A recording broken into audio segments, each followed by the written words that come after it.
I hope you're having an amazing day. This is Colin Digits with the Digits Club. I'm here with Simon from Unix Final Round Launchpad. Simon, welcome. Thank you for being here. Thank you for inviting me, Colin. Pleasure to be here. As always, right? We do chat a lot. This is the first time on an AMA. I have some interesting questions for you, specifically regarding project selection. So could you give us, let's say, a very short, brief introduction? What do you do at Unix specifically? Yeah, no problem. So I'm head of partnerships at Unix. So my job consists of pretty much all day being on Google Meet, speaking to all the games that come along. I don't normally take the first calls because we have so many calls coming along now. I can't do every first call. So now we're building out the team. So we've actually got quite a few people in there. They'll vet the first calls, and then I'll come on for the second calls and basically speaking to games, speaking to other blockchains, speaking to other possible partnerships, and then assessing who will come onto our launchpad, who will be onto our accelerator. So yeah, just spending a lot of hours on Google Meet, basically. Well, I mean, it does give you the full overview of the market, right? If we look at the positives. Now, the positive is unbelievable because I think I speak to games all over the world. Like the amazing thing is that I love it really because I'm speaking to ideas. I get to speak to people about their ideas, right? So some ideas are absolutely ridiculous and they're crazy. You think, wow, this is not going to work. But you get to meet some amazing people and hear about some amazing ideas. And you can see how the market is shifting, how people are moving away from one type of game or to another type of game, how people are maybe moving away from turn-based strategy games. And actually how you can see how the level is improving of what people are now expecting, because you can't come with what you came with at first when we first sort of had this little boom. Things you have to, the level is improving. So that's a really good thing to see. What do you think is like the general trend? Because the Launchpad, from what I know, you've been qualifying for the Launchpad quite a while. The final round Launchpad hasn't launched any project yet. However, there's quite a big pipeline already. What would you say are the most interesting selection criteria that you use to basically look at projects? Would you say, for example, Doxxed Team, is that like high on your priority list? What is high on the list and what's low on the list? Sure. So I'd say that we are slightly different from, say, some other launchpads which are maybe focusing purely on small market caps. I don't want to get myself in trouble. I'm not trying to knock any other launchpads, but some launchpads will quite focus on perhaps the result in terms of the number of X's in terms of a short, but only in the short term, because obviously it's very easy to, if you get a teeny market cap, you get a pump, and that is the focus, and that is not our only focus. So we try to get a mix of things, right? So we look at obviously the quality of the game. That's one of our first things, because we want to move towards the whole standard of blockchain gaming improving, the standard of guilds, the standard of this whole sector of the market. So we will look at the gameplay and the longevity of the team. We see the longevity of the team in terms of the developers, in terms of the backers, the investors, even finding out how much runway they have, how much of a budget have they got, what is their go-to-market strategy, how serious have they thought through their whole roadmap. So we'll look at that. That's one of the things we'll look at. In terms of market cap, we are taking on some bigger projects in terms of their market cap. So you could say there's certain launchpads which won't take a project, for instance, with a 150 million market cap or 100 million market cap. But we believe that the upside of that is that these games are going to last. So we're trying to make, we're looking at some of the premium blockchain titles.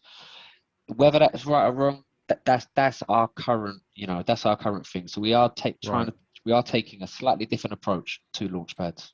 If you would take 150 million, I assume fully diluted, right? In that case, fully diluted, yeah. Just saying for everybody, not like 150 million straight from the get-go. No. In terms of, would it matter to you which round you enter if it's 150 fully diluted?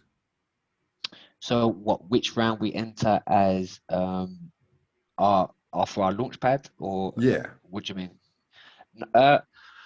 We will obviously try to get in as early as possible for the launchpad, but obviously the public sale is a public sale. Like when we launch, it will be at the public sale price. We can't always get an earlier round just for the launchpad. Do you know what I mean? So we want to get as low as possible. We will, but we will make an exception in terms of, say, for instance, Delysium. I mean, that's public knowledge that we are launching Delysium. Okay, so that is one of the hopefully and looking to be one of the biggest titles. And the fact is, very interestingly, is that Delysium, their public sale is at 150 million valuation. However, their private round, right, the raise they're raising right now, which they're getting some of the biggest VCs coming in, is also 150 million. So it's no different. Private round 2 is no different from the public sale, which is unbelievable news, because that means you've got an extra level of protection for those coming in the launchpad. So for us, that's why Delysium was a no-brainer. Whereas people might say, 150 million, we wouldn't do that. But for us, it was an absolute no-brainer, to be able to get that. Fair enough. Yeah, I think it's like both sides of the story. When you look at the vesting round, the vesting obviously for private might be longer, but the token price might be slightly cheaper. So pros and cons. The Blast Royale situation, I think, is a good example. I'm not going to go into any details, but we talked about it a lot together. Let's leave it at that. Sure.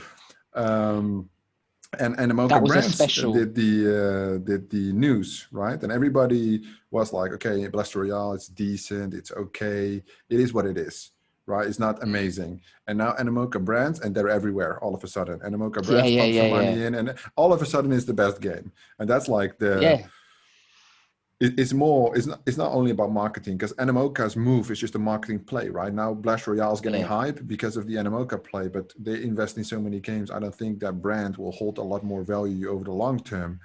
In your opinion, tokenomics wise, right? If you could choose a round, which round would you prefer to invest?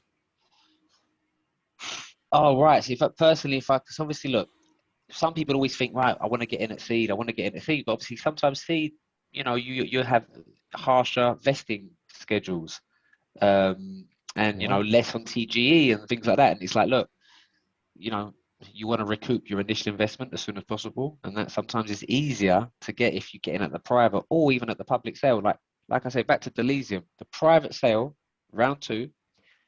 For whatever reason, Delysium are doing it at the same price as the public sale. But the people at public sale are getting more on TGE. The VCs who are pumping millions in, I think it's 15 million further, they're pumping in, are getting worse vesting schedules, but the same private round price, fully diluted value, as the guys on our launchpad. So if it was a personal thing, I would probably still try to get in at seed. But if the vesting schedules and the TG is not that great, I would sometimes try to get a little bit at the private round number 1. Whatever I could do to recoup our initial investment. Are you skeptical? Because obviously, if I would read tokenomics and I see private 2 is a longer vesting schedule at the same price as IDO public, I would be, that's weird, right? Why? It's really weird. Is there like a buyback agreement on the back end, or what's going on in that case? Because for the Delysium you're talking about? Yeah, or any project. I don't want to specifically narrow down on them. Yeah. I'm just saying, like, in general. For example, I saw that one project was they had no VCs, right? So they were looking to fill up the seed. They got some VCs involved, your classic dump VCs, and all of a sudden the vesting changed from 0% TGE to 5% TGE. The token was basically, I think the token public is 10 cents, and they put the seed at 0.2 cents. So it's a 5x with a 5% TGE on seed. That's like just a cash grab, right? So basically any round that follows thereafter, you're basically fucking over those investors. So as the founder of that company, you're selling your company, your soul, basically, to get seed investment. So you must be really desperate, which means you're a shit project, right? If you can't 100%. get, so that's how I read tokenomics, and I don't want to call out the project specifically, but it's like public right now. So that the public sale is active. The pool opened today or yesterday, but like those type of things is like extremely risky. That public round gets dumped on by either a seed or strategic, right? 100%, 100%. And that's why you have to read it carefully. And that's why genuinely your community has such an advantage, because there isn't, you don't know this stuff before you get involved in the industry and looking very closely, except for YouTubers. And there's not many YouTubers who are doing exactly what you're doing. Your community is getting an education and actually getting someone who's actually warning them of these things, because I didn't look at this stuff before. And for 100%, you really, Well, you don't know what you don't know, right? That's the thing. Yeah. Yeah, you don't know, but you in your community, you're actually you're giving everyone an advantage because you're actually calling these things out, but and reading them as they are. And yeah, 100%. You can look at the tokenomics. If you see that the tokenomics are designed for the investors or the team, and the team's always something to look at. You know, if you look at the tokenomics for the team and you think, wow, that's a lot for the team, and wow, why are their vesting schedules? Their vesting schedules should be longer than everybody's, really. You know, because you just see them as here for the long term. So yeah, that's something to look at. What would you And I was say actually just that an allocation for the team, percentage wise, what would you say is like the normal percentage for tokenomics to see on the team side? on average, what I see is often between like 15%, 15 to 20%. Sorry about that. Got No visitors. worries. Yeah. No worries. I see between 15 and 20%. That's what I normally see. Yeah, I usually see Sometimes, 20 and as well. And what do yeah, you think about advisory shares, tokens? advisory tokens I normally see between 3 to 5% of total supply. Sometimes as low as 2, and then that'll be of total supply. Yeah. Normally. Okay. At least we are aligned. So We're same, aligned. same. Good. We have looked at enough projects. Okay, good. Yeah, we'll Just look enough for testing, right? Yeah, I thank you. mean, you come on here and you can just say, "Hey, man, it's Simon P from Unix, wherever." Yeah. But we got to test you a little. No, all Good, that's good, fine. all good. I'm fine with it. When we would look at like a non-docs team, I think that's a huge thing. Yes. I got you here. I told you need to be on camera. You said not a problem. Andy was here last time, not a problem. Mirko was here, Yeah, not a problem. Nick, not a always. problem. For my team, everybody's always on camera. It's just the transparency, the trust. We have Yeah, sure. projects that basically scheduled the AMA, came on 2 seconds before the AMA said, oh, yeah, but it's voice, right? Now, obviously it's not voice because it's being recorded for YouTube. It's with your face. Oh, but I don't want to dox. It's like shady, right? Would you select a project or even talk with a project where the founder or the management team doesn't want to show their face? Right. So would they, now is this a situation where they don't want to show their face to me or they don't want to show their face to the public? Either I can way. talk to it. If they didn't want to show their face to me, forget it. I'm not going to talk to anyone that did. Like even in, like some people, they don't want to show their face on the website. But if they didn't want to show their face to me, that's a definite no-no.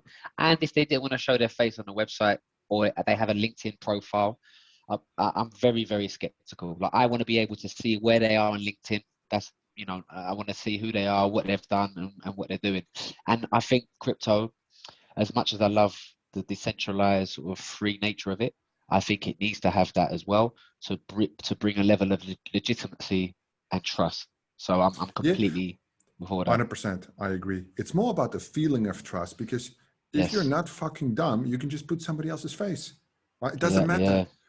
On the website, that is, right? Not on video, obviously. Maybe some deep fake shit, But like on the fucking LinkedIn, you could just put somebody else's face. It's not really a problem. But the only reason why you wouldn't want to show your face is because you got something to hide, right?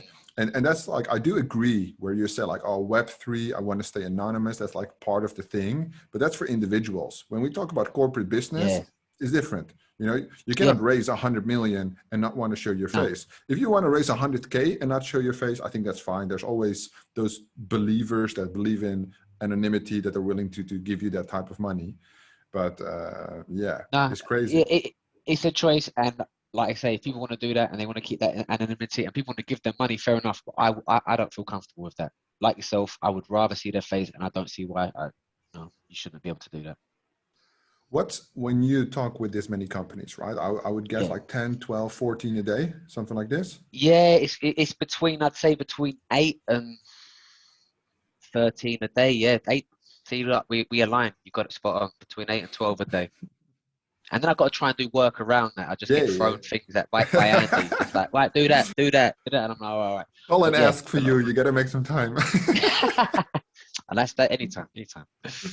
When you talk with all these companies, what's like the weirdest thing? Because like him and our partnerships guy, he's basically doing the same thing. He's having like 12, 13 calls a day.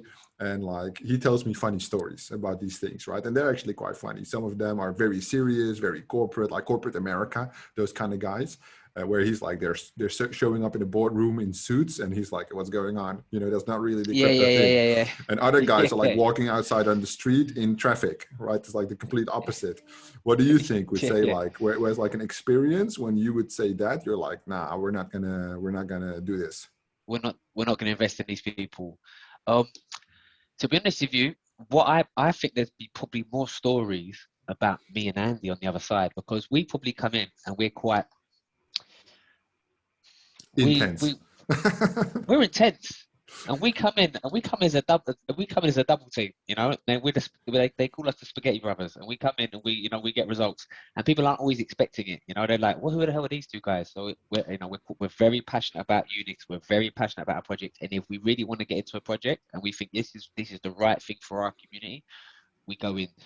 In terms of probably the funniest things in terms of some Hang on, projects, maybe before we move on, why Spaghetti Brothers? do you know what? We and Andy have known each other for like 20 Because years. you're a So little Italian, but I would I say am, like yeah. fish and chips brothers makes more sense. Yeah, it's true. I mean, I'm a plastic Italian. No, I'm half Italian, but me and Andy have known each other for like 20 years, and I don't know why, but somebody one time said that you two, they called us the Spaghetti Brothers. It was probably a semi-racist, disrespectful term. But we were like, oh, we loved it. We're like, all right, we're the Spaghetti Brothers now. So it's just kind of stuck. We work together. He is like a brother to me, so it's amazing we get to work together. So what we have done, if anything, some of the funny things we've done is we've actually set up other people in the company. So what we've done is I shouldn't have told you actually, because I would have done it to you. Me and Andy would have done it to you. Well, basically, last minute, I've called on, say, Sally. I don't know if you've met Sally, our head of gaming. So we said, Sally, look, you've got to take a call for me. I can't take it. You've got to take a call for me. And we did a fake investor talking to him. So we did a fake accent. We got super crazy or something. we got like just a crazy investor doing a fake accent. We got Andy in the background doing a fake Chinese language, shouting at the screen, and he actually didn't talk to us for a couple of days after it. He didn't find it funny. We found it very funny. We probably pushed it too far, but yeah, that was good times. I would have done it to you, Colin. I should have. Well, I just hang people up. Like, what was the other day? It was some guy, and he was like so passionate, and I was like, yeah, but like I get the audience thing, you know, I get the KOL thing, I get the content thing, but what about business? Yeah, I haven't really thought of that. I'm like, call me back when you have thought about it. Just wasted fucking 10 minutes of my time. I'm busy as fuck these days. And like, he specifically asked for me, you know, I love to talk with people. I love to talk with my audience, preferably, not really with other people's audience. But then it's like, okay, we have a partnerships guy, we have a CMO in place, two high-level guys that you can speak to, and you want to speak specifically with me. Okay, I'll free up some time. And then it's like, but what do you want to talk about? Yeah, no, I just like your YouTube content. Okay, well, what, he didn't have a project? Yeah, he had some like fake idea of what he wanted, but I'm like, where's the proposal? Like, what is it you want to do together, right? I'm all for like synergy. You have a small community, 200 people, I will talk to them, right? Doesn't matter. Cool. 100 people, I'll talk to them. But it's like, yeah, no. I'm like, well, do you want to do it on Zoom? I haven't thought about it. Like, what's going on? Right? It's like, hey, Simon, can we talk? Yeah, about what? I don't know. We'll figure it out once we hop on the call. You know what?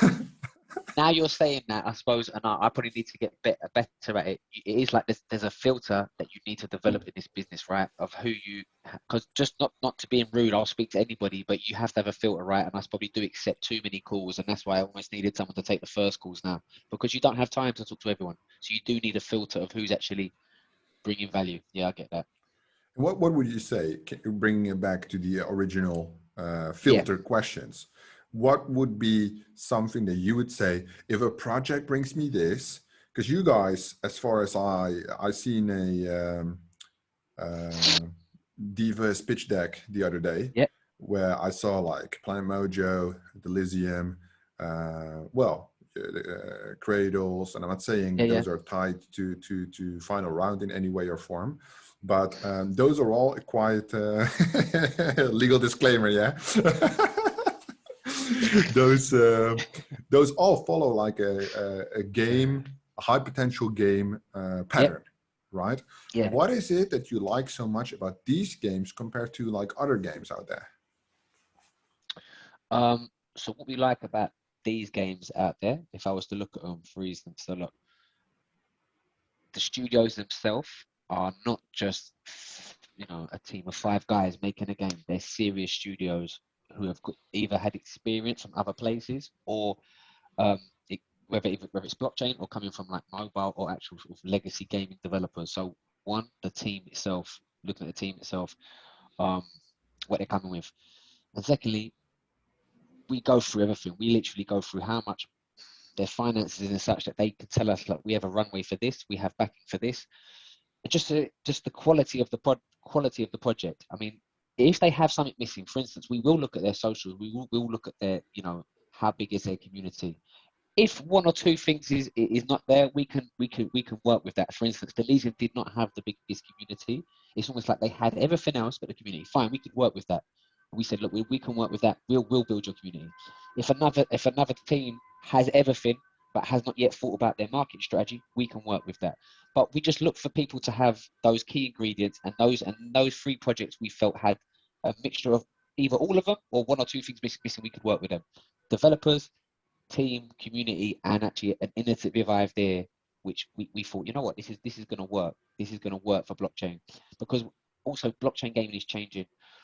Like, I personally believe that we're gonna, the same way Web 2 will give way to Web 3, play to earn in that sense of grinding out games is going to give way to either free to play or like just a different blockchain play to earn model. For instance, Cradles is on a monthly subscription basis. It's not going to be. I was going to ask you about that subscription model, because damn, man, I missed you. We're too in tune. Yeah, that's it. Maybe I'm a spaghetti brother. Oh, what, man? You know what? My long lost brother. It's a reunion. It's about, hey, yeah. with the subscription, because that's like, I spoke with Kratos as well, and like on a call. So for me, well, I want to know what you think about it first. So when you spoke with Kratos, right? And they, I like the what's it called, like historic metaverse, or like dinosaur metaverse, whatever it's called. Very cool idea, very cool team, a passionate founder, right? The way how he spoke about it, very cool. Then he brought in the subscription model, and I was like, hell no, right? Compared to, but then I reconsidered it, because I asked him questions. I was very, very pushy on him. Like, that was like just a friendly conversation, and it turned a little bit intense. The founder also said, like, oh, you really pressured me there for a second, because I was like, I asked him how much money he would charge, right? And it was like way beyond the scope. I thought it was like unrealistic. But in that case, I was thinking from a business point of view, it's basically, everybody's always so focused on what if it doesn't work. Right? That's like your general thing, even with entrepreneurship, with building a business, with doing crypto, what if it doesn't work? But now, what if it does work? What if they build Cradles, they charge in a relatively really high subscription fee? Because look at World of Warcraft, one of the biggest games, it's $12 a month, right? And Cradles is a lot higher. But what if they can make the economic terms work, the internal economy, that it justifies the high subscription? Then on a valuation basis, you go over the moon. End of the day, exactly like you said, Colin, like, look, not to compare Cradles to Netflix, but when people first told me about Netflix, I was like, it's never going to work. Why would I pay this monthly fee when I can do this, or I can download this, or I can, I don't need. So like, everything different and new is always, people are always like, it's not going to work. All right. Not many things don't work, but you try them. And when someone can break it down to you how it makes sense. And for me, there's a lot of good things about what they're saying, which defeat the current negatives in the economic cycle. We're so early in this play to earn game that no one's worked out what the best economic model is. No one's worked out. And that's why you're getting so many of these pump and dumps, which are 2 or 3 month, sort of cycles. And so this could be the difference. You still don't have any Netflix? No, I eventually did it. I find. Actually, well, I sort of done. I got my friend's account. He did it. You know. You only have one subscription, and that's the other one. Yeah, the other one.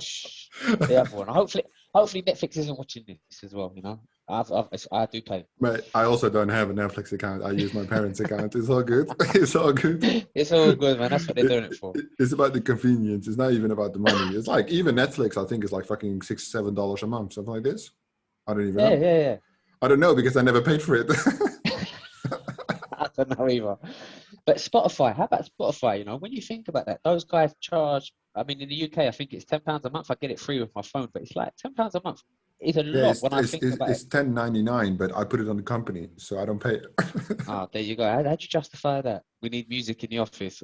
But yeah, like, yeah, I suppose so. I don't even think you have to justify such small cost. It's just like whatever. Yeah, it's true. That might be your downfall. You never know. But you know, like at the end of the day, you're gonna snitch me to the IRS. Yeah, I'm gonna phone up.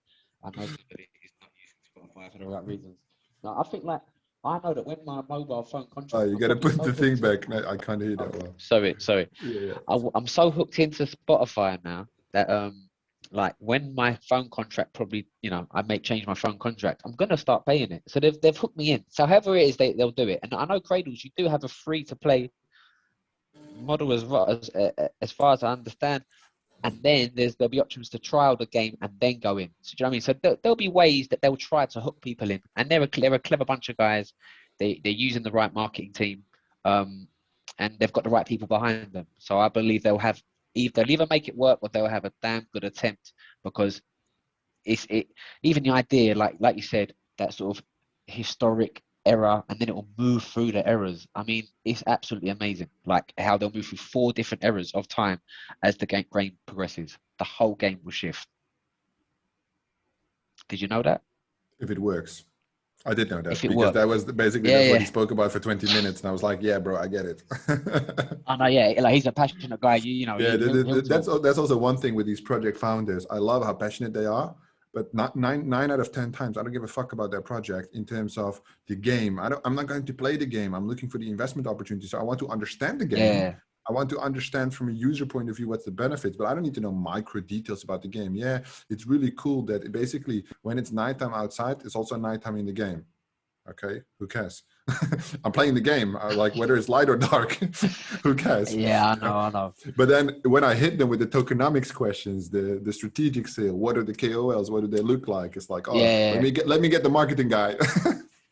Yeah, that's why you'd almost do need, like, I know that, like, you need that developer guy to develop. He doesn't do the marketing. That's why you need a team, you know? Just need to get that good split.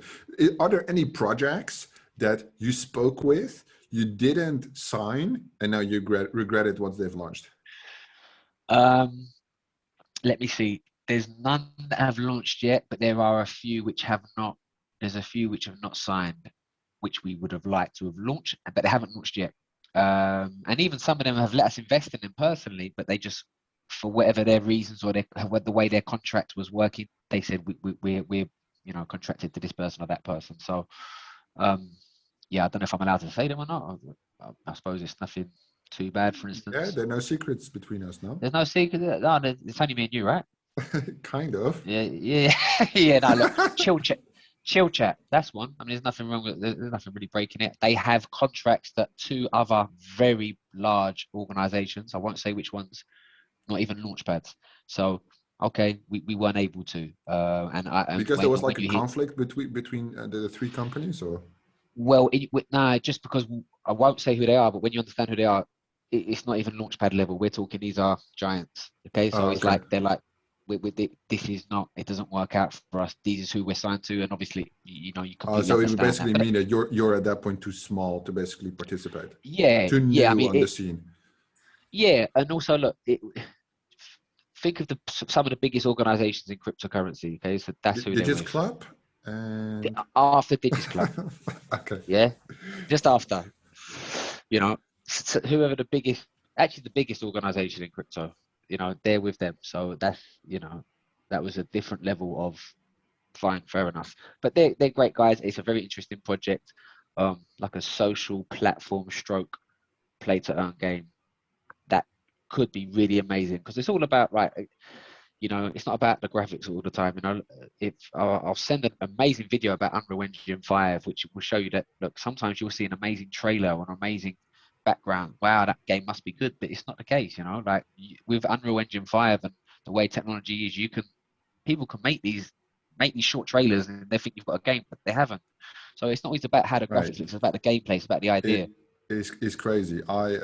This morning I spoke with like a studio for the second time that is going to do the DigitsAgents, the character collection we're dropping in June, end of June, hopefully end of June. Nice. And basically they're hiring real actors. It's like a full movie set. It's like they make videos for PlayStation, Xbox. And I told them, like, hey guys, I want it to look amazing, right? And they were like, okay, we're going to do this. This is what it's going to look like. And I'm like, it looks so good that it does have to match the NFTs, right? It's like, it cannot be that this is like triple 5-star cinema level, and then the NFTs are good, but they're still NFTs. They're not like videos or whatever. And I think that balance, is definitely important. You know, you should level things out at the end of the day. There's a little promo for the DigitsAgents because, you know, biggest collection of the year. Listen, I'll send my wallet address. I can't wait to receive one. You know, it's amazing. Well, you have supported us every mint. So if people don't know, Simon was one of the probably one of the earliest holders of the DigitsClub NFT. So here you are today. Listen, and it's for in terms of value and what this community genuinely does, and trust me, this is not a paid advert, guys. There is no other YouTuber doing what Colin's doing, and that's the truth. What you're doing, we work with all the biggest YouTubers, and I love them. But in terms of having a small community where you can actually add value beyond just saying buy this or buy that, but not really basing it on anything, not even educating your community, it doesn't compare. And in terms of the NFTs and the value that's given, it's uncomparable. And step by step, I think the community itself is already like really powerful when they engage with one another, right? That's the great thing. Going to the engagement of things, you primarily in charge of the projects, right? At Final Correct. Round. Do you also know things about the actual Launchpad, that what's going on inside the pad? Well, I assume you do. So yes, but in terms of what? In terms of like how it's going to work, or but basically the tiers and that kind of thing. I mean, I get involved a bit, but what kind of questions? Let me see where.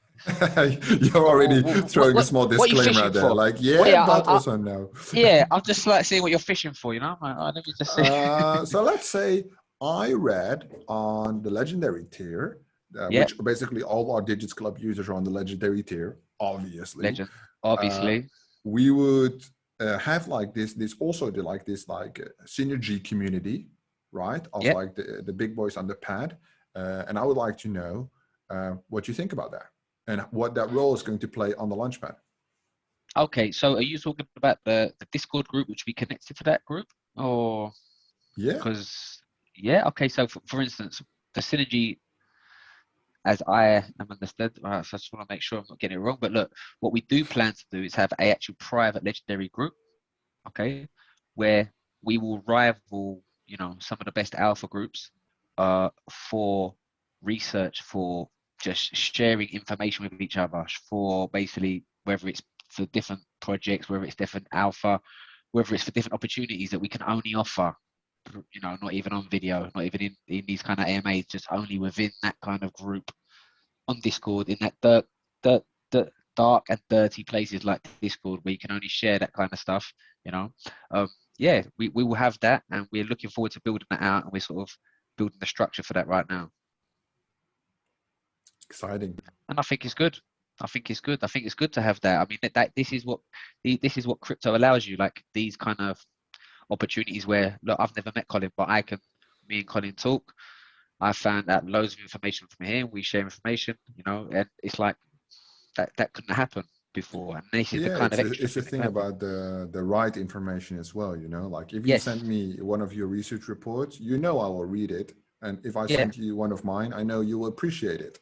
Right? Yes. But if you get random trash out of some public group, you know, it's like, is it actually quality content? Yeah. Or what is it like? Is it like a shill? right? Is it Yes. just like drop there? And that's like the question, obviously, where there's lots of money, there's lots of snakes. And 100%. at the end of the day, I think these filters, right, either private communities or special groups, and I'm not saying that it's only for the legendary tier. There's different levels for different situations. But if you want quality, there's usually some price attached because people need to Of do course there effort is. to filter the quality, right? When you talk with these projects about quality of the pad relative to the quality of their project, what do you think is the biggest mistake that these projects believe that you think is not true about their projects? So what do they believe, which I think they've kind of lost sight of, right? So Yeah, the relative importance, because what I see is that they yeah, put too much focus on their game and too little focus on the marketing or tokenomics, either 100%. one of these two. Like so many games, and this is a big shortfall, and I do often see it. It's like that thing you said about earlier. You'll speak to the developer, and he's so passionate about the game, and then you ask him a question about marketing, and or tokenomics. Now, look, it's fine if he doesn't know, as long as he has someone else who does know on his team. You know, I don't expect him to know everything, but you have many of the guys who are just basically a passionate group of developers, and they think of the tokenomics or the marketing last minute, and it's like you need the whole package. One, you'll live and die by your tokenomics. That is just the truth, because the tokenomics is the structuring of your future, basically, and the success and the stability of your future. And the marketing is the fact that, you know, if you don't have marketing, you can have the best game in the world. So, yep, I would say that marketing is probably what I see most, but I do also see problems with tokenomics. It's just harder to see tokenomics because you can find out straight away if a project hasn't done marketing by the time it's done its launch. But tokenomics, you might have to wait a bit longer because it might have to wait to fail after like 3 months after it's launched. You know what I mean? It's like Right. we can't quite. Sometimes I think the tokenomics is wrong, and somehow they manage to put it together. You know, because it's a learning process. Like sometimes I'm like, Fair. that doesn't seem right, and I'm like, You, oh you wow, that really could works out. potentially adjust the tokenomics later. I would say you never Yes, want to, unless yeah, you're Unix, but you could adjust it later. I yeah, think yeah, that, man, yeah. I mean, if it's like super transparent, there's like some kind of buyback guarantee, buyout clause, right? Then there's no hard feelings to make adjustments. Yeah. But obviously, with the future outlook, I think for a game where it's very different than an ecosystem or a launchpad, for a game, it fucks up the governance economy, right? And the Yes. voting and the DAO if you reduce vesting. Because I think one of my favorite things is when big VCs like Delphi or something goes on board, and they have the economic automation where they basically have the entire ecosystem. I only saw it twice so far on a game. So in the pitch deck, there's basically a like an active looping where it's like the whole game economy is like drawn out in like metrics, and you press play and you can just see the whole system work. And basically Really? it's like a balancing, and it ends in like net zero on both ends, like a balance sheet, like a journal entry for Wow. accounting. And it's like you can just see the entire scalability. It scales up, inflationary, deflationary. It Are you just moves up serious? and down. So this And is I a was like, tool? what? No, I This don't is know how this. they made it, but it looked fucking impressive, because I was like, Oh you wow. can explain an economy like what they usually do, right? In these white papers, they draw the lines and they say like, okay, this token goes here, this token goes here. But there's 200 Yeah. lines and it's 4 pages and you're just so confused. But when it's an actual Yeah. video, it's like you just see the money go in. This is what the user does. This is a different option the user can do. And within 30 seconds, you understand the entire economy and you prove that it works with like Yeah. $5 in, $10 in, Right. micro purchases, NFTs, and like That's very like cool. the thing is, it fascinates me. Like I'm not an economist. I really wish I was now. You know, looking at things that are going on. It's like you need top. It's basically the way you'd run like you need the same guys that are running, you know, top level economists who are running the country to work out what's going on here, because it really is a completely fascinating like factor of so many factors coming in. Right, if that person does that, if the economy shifts in this way, if that shifts in that way. I mean, there's a program called Machinations. Have you heard of that? I hear a lot No, of plays. I've not been on it, but it's called Machinations, and apparently it's a I'm gonna write it program. down. Yeah, and games will test what their tokenomics is through it. I and mean, they that's could the test thing. that. Now, whether those works for the guys at Blast Royale have done that. But yeah, people like Delphi, I mean, that's why it's kind of amazing to get kind of people like that on board who are doing that. But they still don't. I was at the Binance conference, and like I think it was the guys from Delphi or Republic, like basically doing a talk and saying, look, no one's worked it out yet. No one knows what the best model is because it's always moving anyway. So Yeah, and I mean, by design is different than by implementation, because the exactly. users in like, if you play with like 1,000 users or 10 million, the economy will be disrupted by, so it will be pushed back to the equilibrium at one point where with 1,000 users, you have maybe 10, 20 users that take like 20% of your supply because the number is so small. And with 10 million users, it will be evened out. The supply and demand will cross perfectly. And then the question is, where do you want to design your economy? Small user base, a big user base? Exactly. Because once it's designed, you can't adjust it. So you design it in the middle, but then the start is slow, right? Or unbalanced. It's like the economy is such a fucking nightmare. But I think people are moving away from this economy where everybody will win. Yeah, everybody will like it's almost gonna. I think like Shrapnel is moving towards this idea. From what I understood from the guys, it's more like going to be win or lose, much more than like less will win, more will lose. But it's almost like it'll be higher stakes. You know, like it's not. There's almost like this idea with Axie Infinity that everyone can grind out and everyone will get paid as long as you keep grinding and pressing a button. You can grind out a certain amount of SLP. Right.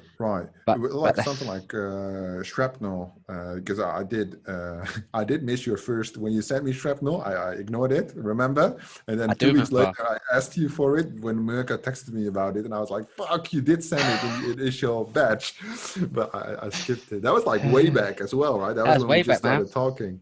We That got was in early with crazy. that. Yeah. And when we so when with these type of things, like even from a, because I'm not like the gamer thing, yeah, so on Right. the gamer side of things, I understand like win or lose, but in economic terms, if the winner takes all, Yep. right, he still needs to liquidate the token for USDT, which means Yep. that somebody needs to pick up that sell order with a buy order, Yep. right? So on the investor side point of view, that economy is still a full functioning economy, right? Although it's Yes. win and lose, the front end model is maybe different on how Yes. the play and earn is scheduled. But Yeah. the economy in the back end is still, obviously, if there's supply but no demand, the price goes down. Yeah. And that's what I think is like, I'm not an economist at all, but No. I do like to understand, because it's quite complex, but it's also Very just complex. fascinating at how you can see trends in the Yeah. market based on these patterns. We'll say like Fortnite, right? Maybe as I understood the guys at Shrapnel saying was, oh, is like, look, we're going to make a lot more. Well, you could be free to play. There'll be such a low barrier of entry to play, but there'll be almost like the whole group of players who just free to play, like to buy add-ons, like to buy skins, almost like a Fortnite thing. They just like to have it. There'll be those guys who are sort of maybe trying to grind out, a regular income, and there'll be maybe they're high-end sort of esports players who play. So it's like the money might come from these people buying their little microtransactions, because that's where the majority of money comes from. Let's say something like Fortnite, Right. microtransactions. And that will then feed those esports players who are playing for higher stakes or something like that. So it's very interesting the way they're saying it. They're saying, look, we're going to try to cater for different parts of the economy in a way, and try to maybe fuel those parts, even those grinders, by maybe those people that do microtransactions, and just they're doing little mini transactions, but they just love playing because it's actually a quality game. They're not coming to it to grind. They love it because it's just an amazing game. And Shrapnel does look like it's going to be an amazing game. Fingers crossed. Perfect. I think that's the whole idea right now. That's why they call it play and earn, right? Because the play Yeah. to earn, the grinding, it just doesn't work if it's not enjoyable. You wanna, ideally as a game, I do understand that it starts in tier 3 countries because of the barrier of entry. They can Yeah. make a living of it. But ideally for mass adoption, you need tier 1 on board, and grind to earn will never work in tier 1 because people are spoiled, right? Yeah. In the, well, let's say Western Hemisphere, wherever Yeah. the It's not distribution going to of work. countries are. No. When you look at games, like what I see lately is like the STEPN app, like this type of Yeah. copycats. What do you think about that? That's interesting because we invested in something called GenoPets. I'm not sure you've heard of GenoPets. Yeah, Yeah, yeah. I trash them. All right, okay. No, I love them. I love the idea. I don't like the team's execution. That's the Yeah, thing. yeah, yeah, They're way too much on the hype waves, and they should keep the price stable by just saying how it is. We're working, yeah. we're developing. The game We're is building. awesome. The idea is awesome. What they've done so far is awesome. Yet the marketing team just makes empty promises which they can't live up to, and that's how you lose investor trust. But Yeah, that's just yeah. my opinion. No. 100. Look, I 100% get it. And like back to what we said earlier. No matter how good your idea is, you need to take your marketing seriously. You need to take your PR seriously because you need people to know what you're doing, and then that brings money in, that brings awareness in. But yeah, in terms of my thoughts of those kind of apps, I love them because it's such a novel concept which is necessary. I mean, if we're all going to end up playing games more, we definitely need to start moving more. So if you could actually do this move to earn kind of thing, which whether you earn a lot of money out of it or whether it's just a kind of a healthy habit, healthy kind of like addition to your life, I think it's great. I think it's great. And I'll be interested to see how the space develops. STEPN's kind of idea versus GenoPets idea. Let's see what happens. The GenoPets idea would be more like a Pokemon Go monetized That's with right. crypto, right? That's basically it. Yeah. You grow your little Pokemon. Yeah. And I think that's like the main, what will drive adoption in the crypto space, outside the crypto space, is taking original ideas, adapting them to crypto and pushing them out, testing them Yes. quickly. You know, these Sidus hero type games with the 5-year roadmap, things are going to develop so quickly, things are going to change so quickly. You need to basically alter your entire foundation every year, Yeah. year and a half. And when I see something like GenoPads, it might take like a year to develop, right? Yeah. But you've seen Monkey League, which was before they called it Monkey Ball. Yes. So the trailer is FIFA Street, right? It's the monkeys playing FIFA Street. And now they released the game teaser, which is basically FIFA Street as a, what's it called? Turn-based game. You can't play FIFA Street as a turn-based game. That makes no sense. This is what I heard, and I haven't seen the teaser yet. Was it as bad as everyone's I telling me? trusted it on Twitter and everybody loved it. It was so bad. Like, even I hate the team Really? from the beginning because they made so many mistakes, right? So I've been super negative on Monkey Ball forever, and I don't mind. Even when the coin pumped, right? Because the coin went like past IDO. So It went to like $2.20 or something crazy like yeah, that. because Alex Becker is an advisor, and they launched on Star Launch, but the Star Launch was already a disaster. So then I trashed Star Launch, I trashed Monkey Ball, because I just say how it is. If I'm wrong, I'm wrong. If I'm right, I'm right. You know. And then it went up, up, up, and I just told them this team can't deliver. I can just see the communication that they're doing, how they're writing announcements, like they're panicky. It's just not an experienced team. You know. And then I'm obviously literally now it's down to fucking right. 20 cents or something. It's Wow. like, and these type of projects is just sad because it's all marketing hype, right? Which is fine, you know, that's okay. But the inexperienced investor gets pulled into it. And that's also one of the criteria I've been seeing lately is it doesn't have to be crypto experience in terms of the entrepreneur behind the project, but they need proper business experience. So somebody that's like doing their first project in this space and raising, you know, 5 million, you better bring a mentorship with you from Goldman Sachs or something, because otherwise, who the fuck is you? You're just a random school kid that wants to launch a project. And why don't you just raise 100K? Just try a small project first. Why do you want to raise so much money? Because people don't understand. You're not gifting the money. You're expecting something back. And you basically owe these people value because they invest in your dreams. It's crazy. It's very crazy. And it's the way crypto works because, like I say, money isn't hard to raise, but actually executing and, you know, having experienced hands who can tell you, look, you know, business doesn't change. This is how you make money. This is how you lose money. And I need to watch that Monkey League trailer now because I need to see how. Oh, I hope it's not as bad as it. Mate, in 4 minutes, I got to jump. In 4 minutes, I have a call, but I'm telling you, I will. No, I gotta go. Yeah. I will probably connect you with these guys because this is a team. This is like a AAA game. Yeah. Yeah. The tokenomics are horrible. The plan is horrible. But this is a guy from Ubisoft, Rockstar Games. They got like a fucking AAA team, and they contacted us to talk. And this is our third call already. This is my first call with them, but the partnerships guys took care of it. But I'm very bullish. I love everything about what they're doing, but the tokenomics make no sense. The sale makes no sense. They have no marketing. Exactly what you said. That's basically it. They love their project. And it's basically, the game is, they've been working on the game for 3 years. It's all self-funded. It's going to be huge. And when it's ready, I'll pull the DigitsClub in. And of course, because you're my boy, I will see what we can do for final round. After we fix DigitsPad. After you've eaten, we can eat some food as well. That's fine. That's fine. That's fine. But now we spaghetti bros, so we can share the spaghetti together. It's all good. Like that. But like not like that. No. You said that. I was. We still Italian. Bang. Oh. All right. Listen, lovely to speak to you, Colin, brother. Absolute pleasure. And, thanks for having for being here. It was a pleasure. I think it's a quite natural conversation. I would love to have you on some more times. Because definitely, let me know. The investment side is what we focus on, and you seem to have a lot of knowledge and how things develop. You must know a lot of good games going forward. So that would definitely be great. For sure. And listen, I'd love to hear about that game afterwards. We need to have a little call about that as well, because that sounds very interesting. What you just said. It's a big one. All right. We'll have a call. Cheers, brother. Have a good one. Care. Thank you. All right. Thank you, mate. Bye-bye. Bye.